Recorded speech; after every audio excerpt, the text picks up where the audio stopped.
in Berkeley.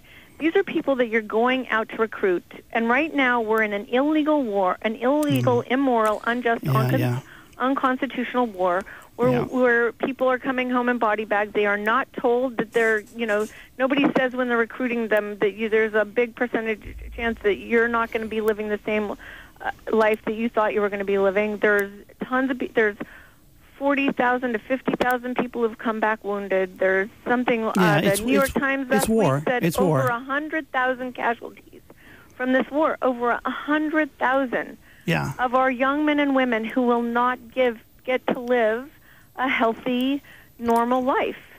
It will be in some way damaged for the rest of their life around a lie. Yeah, well, I'll tell you what. Immoral, unjust war. We're going to have to have turns. And fight against for the rest of my life. All right, Jodie, I understand that. But we're going to have turns on here. You talk, I talk, or I'll have to turn your mic down like we did with Westboro Baptist Church. I don't want to do that.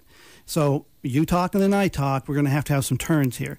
Okay, now, so should we time our turns? Because you talked there for quite a while. So well, I'll turn your mic down if you want. If you want me just to mark the turn by doing that, I can't. I don't want to come up do with that. a suggestion of minutes, or like you talk 5 minutes, I talk 5 minutes, or 2 minutes. Well, we don't have maybe a minute, but I just have to say you have to let me. You have to let me speak. Okay.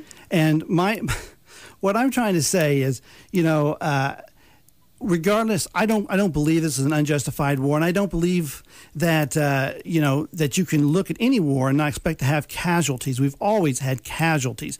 Those are a part of the process of war. No one wants to have war, but when how do you look at 9/11? How do you look at the myriad of terrorist attacks on this country preceding and on American influences around the world preceding 9/11, and not see an enemy out there that we need to defeat in radical Islamic terrorism?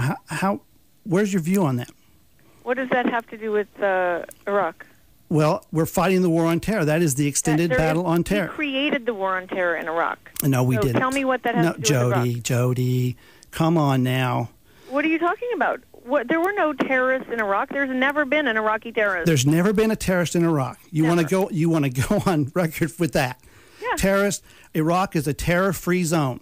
It was until we created terrorism in it there. Let me. Oh my gosh. First of all, terrorism doesn't need us to create it. If that was the case, then we would not have been attacked when we weren't in Iraq. When we weren't in Afghanistan, we wouldn't have been attacked on 9/11. We were in Afghanistan when we were in Saudi Arabia when we were attacked. We were attacked because we were in Saudi Arabia. That was the message of the of Osama, was that because we had our bases in the Middle East, he attacked the United States. Do you think it's a valid argument? Sure. Why do we have bases in the Middle East? That we totally violated the rights of that country. Why do we get to have bases in the Middle East? So you believe that the terrorist attacks on 9/11 were justified? No, I don't think any terrorist attacks are justified, but you do need to I said 9/11. I said 9/11. I was specific on that. You just said that 9/11 came about because we were where we shouldn't have been. So I asked whether or not you thought it was justified, because you just justified it with your statement. No, I told you a reason it happened. I didn't justify it happening. Those are two separate things. I told you why it happened. The terrorists told you why it happened. So they told you why. I don't justify them creating a terrorist attack because they're unhappy. I'd never justify violence. But when somebody tells you this is why we're attacking you, that's their reason. Well, yeah, okay.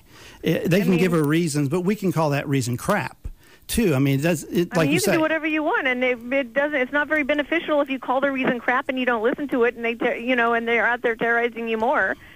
I mean, it would be sometimes it's a good idea to listen to why someone is trying to blow you up. Yes. They don't do it just for fun. Sure. It's not a sport. And sometimes you have to stand up and actually attack the enemy. Sometimes you have to actually stand up and defend the nation. There's time for both of those. That would have been nice if we would have stayed doing that exactly where it happened, but instead we went to Iraq where there was no enemy. I see. We should have stayed in Afghanistan until we actually got the terrorists that attacked us. That were in Afghanistan. There was never a recorded Iraqi terrorist in the last 20 years in any terrorist attack. There were no terrorists in Iraq until we invaded it, and then all those people that we created in our coalition got attacked for being in the coalition, attacking. Do you know that Saddam Hussein he was hated by the terrorists because he was a secular leader? I think that, so. You think I've read quotes where you've said that you thought Iraq would be better with Saddam Hussein. Are those accurate? Oh yeah. So you would like to have him back out of the rat hole or wherever we pulled him from? Me and every other Iraqi I know. Really? Wow. Well, But you know what? He never killed. We've killed 1,500,000 Iraqis.